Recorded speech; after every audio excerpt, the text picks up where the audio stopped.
이번에 본 2021년 고1 9월 학평 국어 매화사 그리고 향기 있는 사람 한번 분석 들어가 보도록 하겠습니다. 내신 범위로 들어가는 분들이 많기 때문에 이 영상이 조금 참고가 되었으면 좋겠네요. 자, 그러면 매화사부터 먼저 보도록 할게요. 자, 그러면 여기 수 이렇게 돼 있는 거 보니까 그리고 초장, 중장, 종장 이런 식으로 되어 있는 걸 보면 이거는 고전 시가의 갈래 중에 있는 시조. 특히 고1 친구들 같은 경우는 고1에 2학기에 내신 범위가 실은 고전 시가 들어가는 친구들이 많기 때문에 이 부분 내신 범위 들어갈 가능성이 좀 높죠. 같이 한번 보도록 합시다. 자, 일단 시가 하나가 아니에요. 요거를 우리가 평시조라고 하는데 3장 6구 45자 내외에 사음보 율격을 가지고 있는 평시조라고 하는데 평시조가 여러 개가 있죠. 그리고 다른 시조와 다르게 제목이 있어요. 이런 걸 우리가 연시조라고 합니다.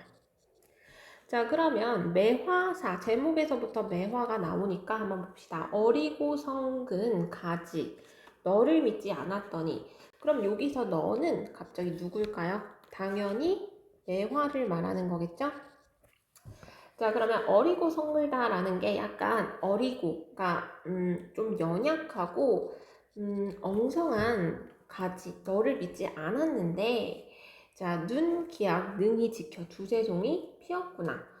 눈 기약이라고 너무 축약돼서 잘 이해가 안 되겠지만 눈이 오면 피우겠다는 그런 약속. 눈이 오면 약속을 했는데 그걸 능히 지켜 두세 송이 피었구나. 그러니까 요 부분은 약속을 지킨 매화를 보는 거군요. 그러면 매화를 어떻게 한 거예요? 사람처럼 표현한 의인화라고 보실 수 있습니다. 촛불 잡고 가까이 사랑할 때 암향부동 하더라. 촛불 잡고 가까이 사랑할 때 암향부동. 그윽한 향기가 맴돌더라. 자, 근데 선생님 수업을 계속 들었던 친구들은 쌤이 얘기를 한 게 꽃 나오고 향기 나오고 이러면 대부분 예찬적이고 화자 자기 자신에 대한 거를 볼 수 있다고 했죠. 매화에 그러면 관습적 상징을 잠깐 보도록 할게요. 관습적 상징이라고 하면 한 문화 내에서 반복적으로 습관적으로 쓰인 걸 생각하시면 되죠. 매화라고 하면 한 겨울에도 피어내는 꽃이기 때문에 절개와 같은 부분이라고 보시면 돼요.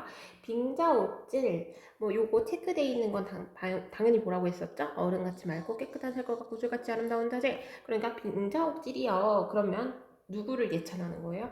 매화를 지금 예찬하는 중입니다. 눈 속에서도 계절감이 드러나는 시어예요. 눈 겨울 속에서도 너로구나. 계속 너라고 부르는 거 보니까 계속 사람처럼 표현하고 있어요. 가만히 향긴와 황혼월. 황혼월을 기약하니. 황혼월. 그러니까 요런 자주 나오는 한자 같은 경우는 좀 기억하시는 게 좋겠네요. 황혼에 있는 달을 기약하니. 한번 배경을 생각해 보세요. 이런 아름다운 게 눈 속에서 피어서 향기는 그윽하고 달은 떠 있고 굉장히 배경도 좀 아름답고 애상적인 부분이네요. 아마도 아치구절은 그러니까 아치구절 이건 좀 중요한 단어니까 외워놓는 것도 좋을 것 같아요. 높은 절개는 너뿐인가 하노라 라면서 예찬 그리고 영탄적인 어조를 쓰고 있네요. 자, 동쪽 누각에 숨은 꽃이 철쭉인가 두견화인가.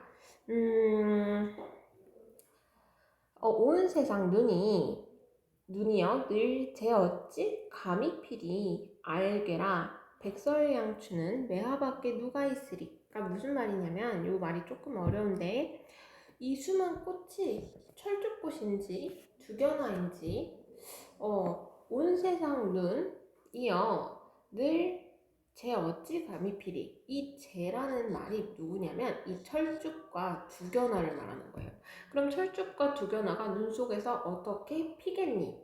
알고 보니까 백설양춘, 이 흰눈이 날리는 이른 봄에는 뭐밖에 없대요? 매화밖에 없다. 그러니까 뭐야? 매화만이 눈에서 피니까 오히려 이런 너는 대단하다. 너의 절개는 정말 대단하다 하면서 예찬하는 시라고 보시면 됩니다. 자, 그러면 일단은 실은 뭐 여기까지 알 필요는 없지만 일단 고종 때 시기 때문에 뭐 절개 이런 부분을 조금 어느 정도 좀 가닥이 잡히겠죠? 왜 나왔는지. 자, 그러면 추가적인 설명을 하나만 조금 더 하자면 선생님이 아까 중간에 얘기하긴 했는데 옛 고전시에서 꽃이 나오고 그러면 보통 자기 자신이라고 했죠.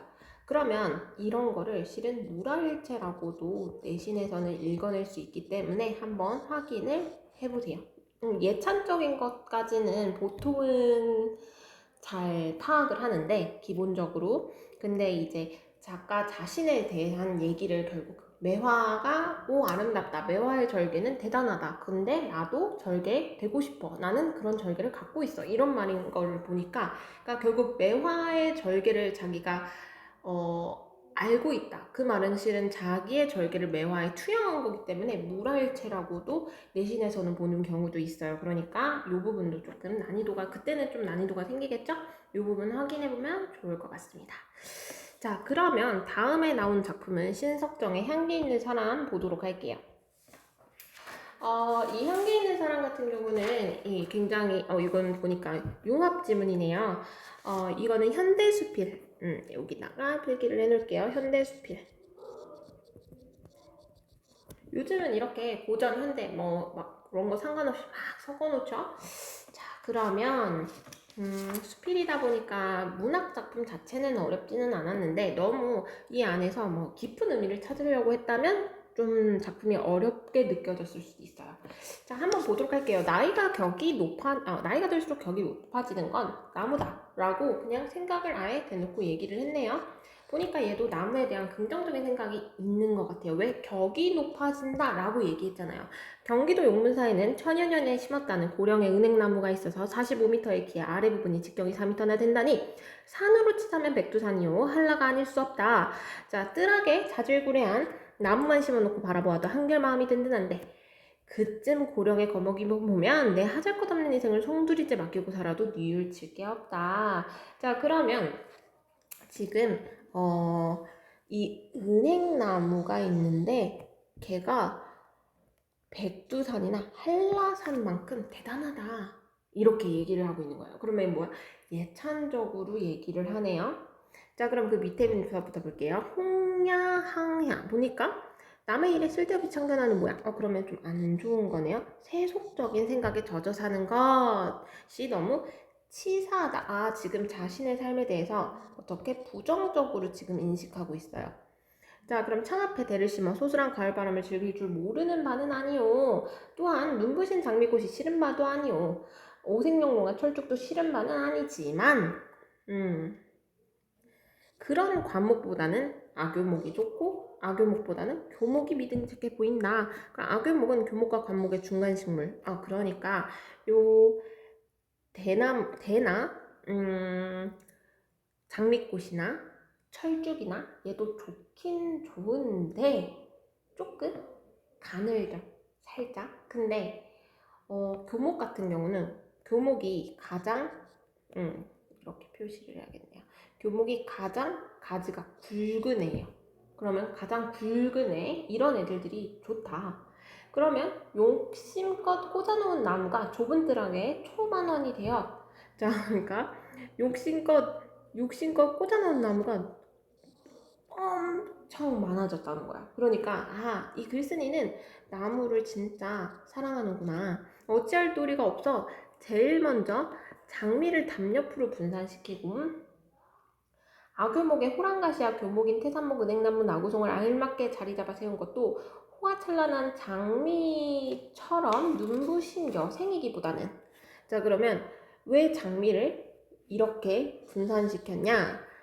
호화찬란한 장미처럼 눈부신 여생이기보다는 어떻게 담담하기를 바래서 이렇게 했다라는 이유를 밝혀주고 있네요. 자신의 행동에 대한.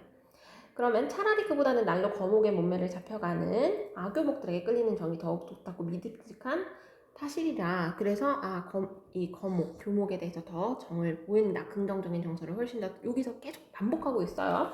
나구송 사이로 바라보이는 6월 하늘의 가지는 흔들릴 때마다 그 푸른 쪽물이 금시 쏟아질 것만 같아 좋더냐. 5월에는 개화하기 비롯한 태산목은 겨우 10년이 되었는데도 두세 송이씩 연이어 꽃이 피는가 하면 그 맑은 향기 어찌도 그윽한지 문양 심리를 자랑하는 난 또한 감히 따를 바가 못 되리라. 그러면 여기까지 보면 굉장히 6월도 나오고 5월도 나오고 그런데 향기, 후각적인 상황도 나오고 쪽물 금시 쏟아질 것만 같아 시각적인 부분도 나오고 이런 식으로 어,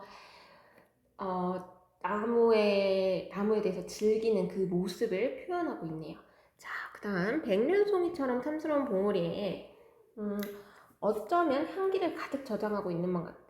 아침 저녁 솔깃이 흘러드는 그 향기를 맡아본 사람이라면 알리라. 집 주변에 오류를 가꾸어 한정소원 불모영리.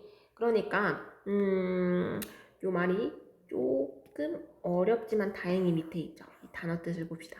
자, 한가하고 조용하고 말이 적고 명예나 실리를 바라지 않는 거. 우리가 고전시에서 흔히 나오는 이런 자연 친화적인 정서 이런 것들 있죠? 뭐 안빈낙도 이런 정서를 이런 단어를 썼네요. 그러면 도를 터득한 도연명 유명한 계속 시인 나올 거예요. 그대로 향기 높은 저 태산목 같은 거목이 아니었을까? 생각될 때 장미류의 강목처럼 눈부신 꽂히고 싶어하는 데는 머리를 써도 태산목처럼 경 높은 향기를 마음에 지니기란 쉬운 일이 아니기에 자 거기 밑줄 쳐야겠네요. 내 스스로 향기 지닐 마음 여유 없음을 슬퍼한 따름이다. 슬퍼하다라고 이제 심리를 직접적으로 제시한 부분에서 조금 힌트를 얻고 이 부분을 해석해 나가면 될 것 같아요. 자, 그러면 그 밑에까지 한번 다 보고 전체적인 해석을 다시 해줄게요. 문 밖에 심은 버드나무도 벌써 10년이 가깝게 자라고 보니 이른 봄부터 찾아와 옥을 굴리듯 울어주는 미라브리 막 어렵게 생각하지 말고 새예요. 새도 버드나무가 없었던들 엄두도 낼 수 없는 일이다. 자, 그러니까 이 새도 올 수 있었던 거는 뭐 때문에? 버드나무 때문에. 그러기에 이 근방에서는 버드나무 집으로 통할 뿐만 아니라 혹시 전화로라도 우리 집 위치를 묻는 친구가 있으면 어느 지점에 와서 문 앞에 버드나무 새 그루가 서 있는 집이라면 무난히 찾아오게들 마련이다. 집 찾는 방법도 버드나무 기준으로 찾고 있네요.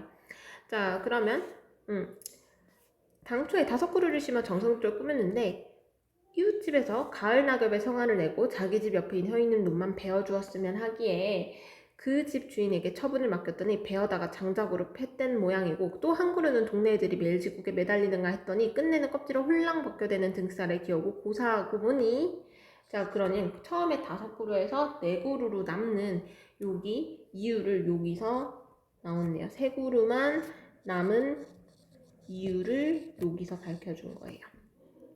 태산목과 마주보고 서 있게 되었다. 자, 그대로 5그루가 자랐더라면 집 주변에 오류는 5그루의 나무를 얘기해요. 오류를 가꾸어 한정소원 불모영리 아까 나왔던 거죠. 어떻게? 조용히 살면서 명예를 쫓지 않고 자연 속에서 도를 터득한 저 도연명의 풍모를 배우고자 하였더니 3그루가 남게 되어 짓궂은 친구가 찾아올라치면 숫제 삼류선생이라 불리는데도는 긍정도 부정도 하지 않는 까닭은 삼류인생을 살아가는 나에게 오류선생은 못되지열정 삼류선생 자 그러니까 좀 삼류라고 말하는 건 이 그 5그루가 남았어야 됐는데 지금 3그루가 남았잖아요. 그래서 이 3그루 때문에 이 별명도 생긴 거죠. 삼류선생의 친구도 오히려 과분한 것 같다. 설마 삼류선생이 부르는 건 아니겠지 하고 스스로를 위로하기 때문이다. 자 그러면 친구들 중에 이제 문학을 많이 안 겪어본 특히 이제 뭐 소설이나 시 위주로 공부했던 친구들은 수필이 실은 어렵지는 않은데 어려워하는 경우는 이런 거죠. 단순한 그냥 글쓴이가 대상을 바라보는 한 정서나 태도 정도만 확인하면 돼요. 그러면 결국엔 대상은 나무니까 얘가 나무를 되게 좋아하는구나. 그냥 나무를 좋아하고 나무에 대한 생각을 드러냈구나. 요 정도만 하면 깔끔한 시였습니다. 자, 어렵지는 않았던 시니까 한 번 더 공부해보고 꼼꼼히 나오는 상징성들 한번 잘 외워주시길 바랍니다.